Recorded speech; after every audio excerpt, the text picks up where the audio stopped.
Assalamualaikum murid-murid.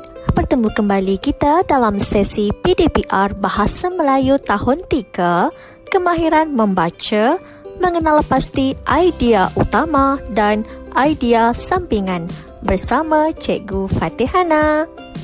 Objektif pembelajaran. Pada akhir pembelajaran, murid dapat mengenal pasti idea utama dan idea sampingan berdasarkan teks yang disediakan. Apakah yang dimaksudkan dengan idea utama dan juga idea sampingan? Idea utama, isi penting dalam sesebuah ayat atau perenggan. Biasanya berada dalam ayat pertama dalam perenggan. Idea sampingan pula, idea yang menyokong penyataan idea pertama.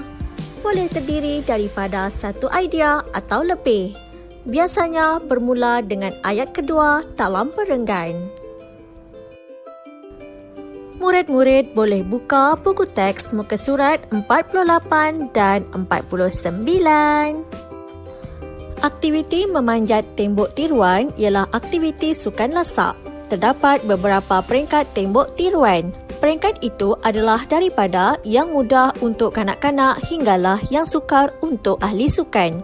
Perenggan 1, idea utama telah diwarnakan dengan warna biru, iaitu terdapat beberapa peringkat tembok tiruan. Idea sampingan pula yang menyokong idea utama telah diwarnakan dengan warna merah, iaitu peringkat itu adalah daripada yang mudah untuk kanak-kanak hinggalah yang sukar untuk ahli sukan. Pelbagai peralatan keselamatan perlu dipakai oleh pemanjat sebelum memanjat tembok tiruan. Antara peralatan keselamatan yang diperlukan ialah tali keselamatan, topi keselamatan, tali abah-abah, penyangkut tali, kapur tangan, pelindung lutut dan alat kawalan tali. Idea utama juga telah diwarnakan dengan warna biru, iaitu pelbagai peralatan keselamatan perlu dipakai oleh pemanjat sebelum memanjat tembok tiruan. Idea sampingan pula telah diwarnakan dengan warna merah, iaitu peralatan keselamatan yang diperlukan ialah tali keselamatan, topi keselamatan, tali abah-abah, penyangkut tali, kapur tangan, pelindung lutut dan alat kawalan tali. Selain itu, pemanjat perlu mematuhi langkah-langkah keselamatan untuk memanjat tembok tiruan. Pemanjat perlu memakai peralatan keselamatan. Di samping itu, aktiviti regangan perlu dilakukan oleh pemanjat untuk mengelakkan kecederaan otot. Pemanjat juga perlu mengikut arahan jurulatih supaya dapat memanjat dengan selamatnya. Perenggan 3, idea utama tidak diberikan. Tapi cikgu percaya murid-murid boleh mencarinya dalam perenggan yang telah disediakan.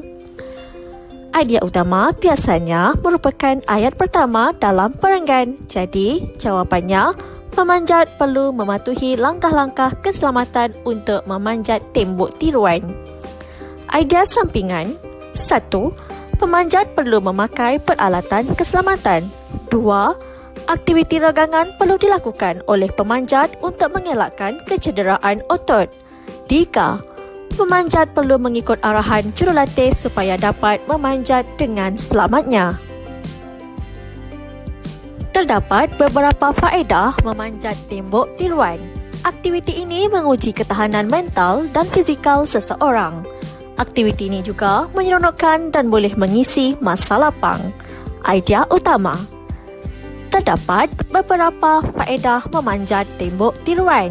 Idea sampingan 1. Aktiviti ini menguji ketahanan mental dan fizikal seseorang. 2. Aktiviti ini juga menyeronokkan dan boleh mengisi masa lapang. Baiklah murid-murid, kita lihat buku aktiviti muka surat 54. Okey. Lihat perenggan pertama, cikgu akan bantu awak untuk kenal pasti apa itu idea utama. Okey, idea utamanya ialah sukan memanah banyak kebaikannya. Itu ialah idea utamanya. Okey, kita tengok perenggan kedua, idea utamanya di sini. Keselamatan pemanah perlu sentiasa diutamakan. Okey, dan perenggan ketiga, idea utamanya Peralatan bermakna perlu diperiksa supaya sentiasa selamat. Itu sahaja. Macam mana nak cari idea sampingan? Okey, tadi ciri-cirinya ialah idea sampingan biasanya terletak selepas sahaja idea utama. Jadi untuk perenggan pertama, cikgu bantu awak. Perenggan pertama dekat sini cikgu nampak ada 2 idea sampingan. Yang pertama, meningkatkan hubungan mata dan tangan. Itu ialah idea sampingan 1. Dan idea sampingan kedua, kekuatan otot jari dan tangan juga semakin bertambah. Itu ialah idea sampingan 2. Okey, kat sini ada 2 idea sampingan. Okey, untuk perenggan 2 dan 3, cikgu tak nak cari idea sampingannya, cikgu nak awak cari sendiri. Tapi cikgu akan bagi tahu untuk perenggan 2 ada 1, 2, 3. Ada 3 idea sampingan. Dan untuk perenggan ketiga juga ada 1, 2, 3 juga idea sampingan. Okey, dekat ruang sini tak muat kan nak tulis banyak-banyak ni. Jadi cikgu nak awak ambil satu kertas kosong, tulis idea utama dan juga idea sampingan dalam kertas tersebut. Kemudian tampal di atas sini.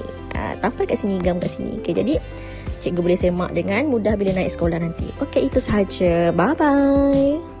Sekian sahaja daripada cikgu untuk pembelajaran pada hari ini. Murid-murid boleh buka buku aktiviti jilid 1 dan buat latihan muka surat 54 dan 55.